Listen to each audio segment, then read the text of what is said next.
Cerita novel romantis. Gadis simpanan sang tuan. Bab 64.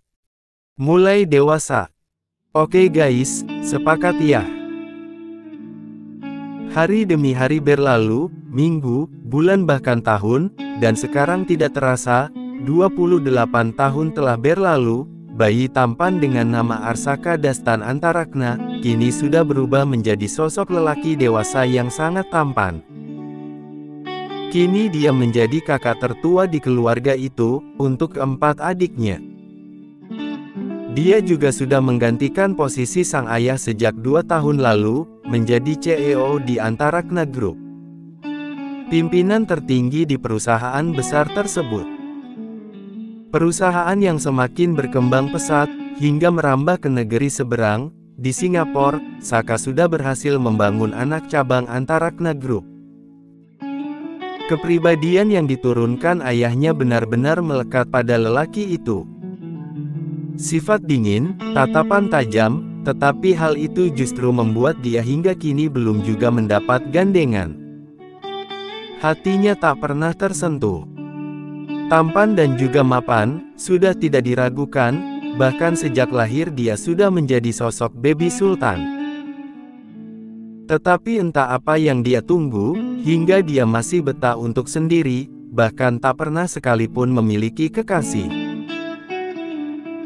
Banyak wanita yang berharap bisa berada di sisi lelaki itu, tetapi seolah tak ingin menjalin sebuah hubungan, Saka selalu menolak, dan justru menatap tak suka pada para wanita yang mengejarnya.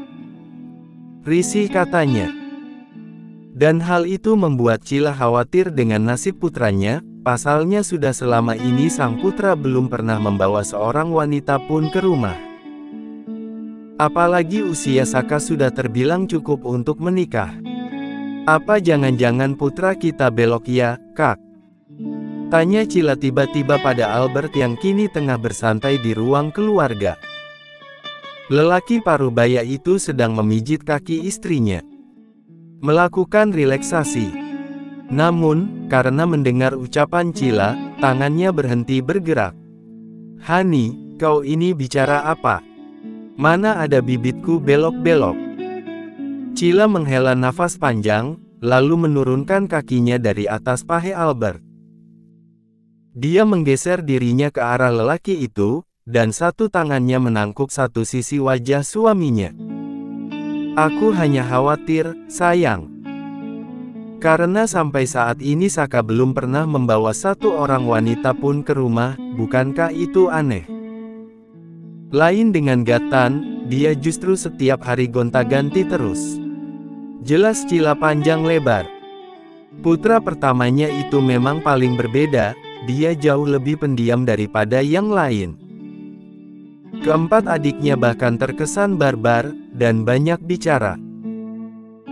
"Kita bisa bicarakan ini dengan Saka, Hani, kau jangan berpikir yang tidak-tidak," ucap Albert. Dia mengecup sekilas bibir Cila, untuk menenangkan wanita yang hampir masuk usia 50 tahun itu. "Kalau Saka kita jodohkan, bagaimana menurut kakak?" saran Cila. Albert tak langsung menjawab, dia nampak berpikir sejenak, untuk menimang semuanya. Pokoknya dia tidak mau kalau sampai kejadian seperti dirinya terulang kembali putranya. "Kita jodohkan dengan siapa? Memangnya kau punya kenalan?" tanya Albert dengan sungguh-sungguh. Cila terlihat bingung, dia mulai mengingat-ingat teman sosialitanya yang memiliki anak gadis.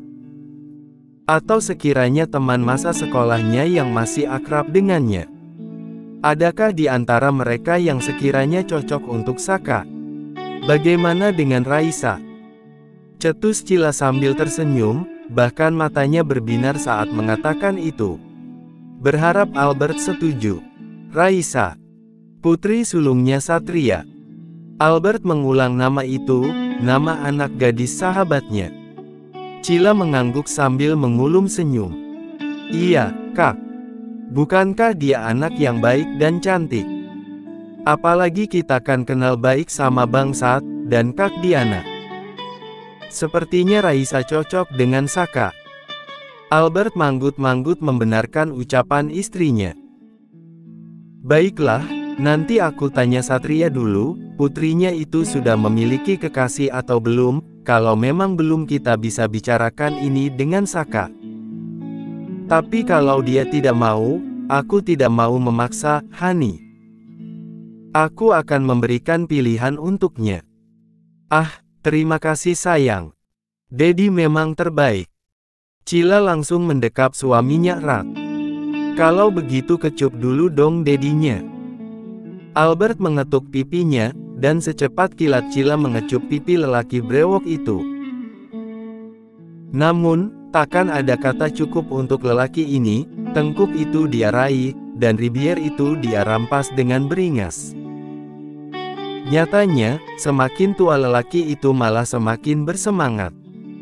Waktu makan siang telah tiba, dan pada saat itu juga Saka mendapat telepon dari sang ayah. Ponsel yang bergetar di atas meja dia rampas, dan dengan cepat ia usap layar pintar itu. "Halo, Dad," sapa Saka sambil bangkit dari kursi kebesarannya dan melangkah ke arah jendela. Tidak ada angin, tidak ada hujan. Lelaki paruh baya itu menelponnya seperti ini. Biasanya sang ibulah yang rutin menanyakan kabarnya. Karena kini dia telah hidup mandiri di apartemen yang telah dibelinya 1 tahun lalu, tempat tinggal yang lebih dekat dengan perusahaan. "Nanti malam pulanglah ke rumah, ada yang mau Dedi bicarakan denganmu," ucap Albert to the point, sesuai permintaan sang istri yang kini tengah mengacungkan jempol sambil tersenyum ke arahnya. "Tentang apa, Dad?" Tidak biasanya Dedi bicara seserius ini. Kening Saka berlipat, sedangkan alisnya terangkat. Dia memandang keluar jendela. Di bawah sana kendaraan berlalu lalang tanpa henti, membuat jalanan tak pernah terlihat sepi. "Datang saja ke rumah, momimu juga merindukanmu." "Baiklah kalau begitu, sampaikan salam Saka untuk Momi," pinta Saka sebelum panggilan itu akhirnya ditutup. Keningnya tak berhenti mengernyit, dia sedikit penasaran dengan sesuatu yang akan dibicarakan oleh ayahnya itu. Namun, tak ingin ambil pusing, Saka segera mengajak Robi, asisten pribadinya, untuk makan siang di luar. Malam pun tiba, Saka mengendarai mobil sportnya hingga tiba di rumah besar keluarganya. Dengan gagah dia keluar dari kijang besi itu, dan melangkah memasuki rumah. Semua orang yang ditemuinya, menganggukkan kepala dan tersenyum ramah. Hingga dia sampai di meja makan. Seluruh keluarganya terlihat sudah berkumpul. Hanya kurang satu, yaitu Chamberlain, adiknya yang kini sudah menjadi seorang model internasional. Gadis itu tidak ada di sini, karena dia sedang mengikuti Fashion Week di New York. "Kak Saka," pekik Loli semangat, adik bungsu kesayangannya yang masih duduk di bangku sekolah dasar. Saka melambaikan tangannya sambil tersenyum ke arah gadis kecil itu. "Halo, kue bantalnya Kak Saka, pipimu terlihat semakin berisi." Kak Saka jadi ingin gigit, rayu Saka seraya mengusap puncak kepala Loli. "Jangan digigit, dikecup aja," kata Kak Gatan. "Dikecup itu enak," ucapan Loli yang membuat semua orang terkekeh, kecuali Gatan, si pelaku yang sering membodohi adik kecilnya itu justru melotot. "Sekate-kate lu, gue nggak pernah ngajarin kayak gitu ya, jadi jangan ngomong yang aneh-aneh," sewot Gatan yang langsung mendapat cubitan kecil dari Cila. "Au, Momi sakit," keluhnya sambil mengusap-usap pahe yang terasa panas. "Emang kamu tuh suka aneh-aneh, Kak? Pacar kok banyak banget, Momi sampai pusing. Cewek kamu yang sebenarnya itu yang mana? Mereka semua ngirim pesan sama Momi, dan ngaku jadi calon mantu," gerutu Cila sambil geleng-geleng kepala. "Kak Gatan playboy ya, Mom," timpal Loli lagi. Cila manggut-manggut. "So kecakepan. Emang aku cakep, kan anak Momi," ucap Gatan percaya diri, sambil memeluk Cila erat. Tidak usah pakai dekap-dekap, protes Albert sambil memukul tangan Gattan menggunakan sendok. Sontak saja Gattan langsung melepaskan pelukannya dengan Ribier yang mencebik. Punya Dedi kok pelit banget. Kalau nggak pelit bukan Dedi namanya. Gabino yang sedari tadi diam ikut menimpali. Satu keluarga itu seperti sudah hafal dengan sifat Albert yang ingin menguasai Cila sendiri. Dan anehnya, mereka mengikuti peraturan tidak berdasar itu. Mendengar perdebatan itu, Saka terkekeh. Hahaha, iya Kak, Gattan itu memang playboy, dan Dedi itu memang pelit. Kalau yang baik itu Kak Saka. Saka menarik kursi di samping ayahnya dan Loli. Kini dia berada di tengah-tengah dua orang itu. Kalau Loli yang pacarnya banyak, hamanya apa? Pertanyaan lugu itu keluar begitu saja membuat semua orang kembali tergelap. Albert sampai geleng-geleng kepala melihat tingkah putri bungsunya itu. Gaya-gayaan lu ngomongin pacar, tidur aja masih pakai pampers. Cibir Gabino membuat Ribier Loli langsung mengerucut lucu. Bilang aja Kak Bino iri, Kak Bino kan zombie. Loli melipat tangannya di dada, tak mau kalah. Kok zombie sih? Tanya Saka. Iya, itu lebih serem dari jomblo, welek. Gadis cilik itu menjulurkan lidahnya meledek Gabino, membuat kakak terimutnya itu mendengus. Sementara Saka sudah tidak tahan, dia terus tertawa dengan celotehan adik-adiknya. Mereka semua memang sangat unik, dia sampai sakit perut karena terus tertawa. Hingga sebuah pertanyaan, menghentikan tawa renyahnya. Kalau kamu gimana, Kak? Apa sudah siap untuk menikah? Tanya Cila. Setelah makan malam selesai, Albert mengajak Saka untuk masuk ke dalam ruang belajarnya, dengan senantiasa menggandeng tangan Cila, yang mengekor di belakang suaminya itu. Sampai di ruangan tersebut, mereka duduk di sofa, dengan posisi berhadapan, dengan meja sebagai pembatas. Kini Saka seperti akan diinterogasi oleh kedua orang tuanya. Entah masalah apa. Lelaki itu mengangkat kepala begitu sang ayah memanggil namanya. Saka, Albert menatap putra sulungnya itu, menelisik dari atas hingga ke bawah.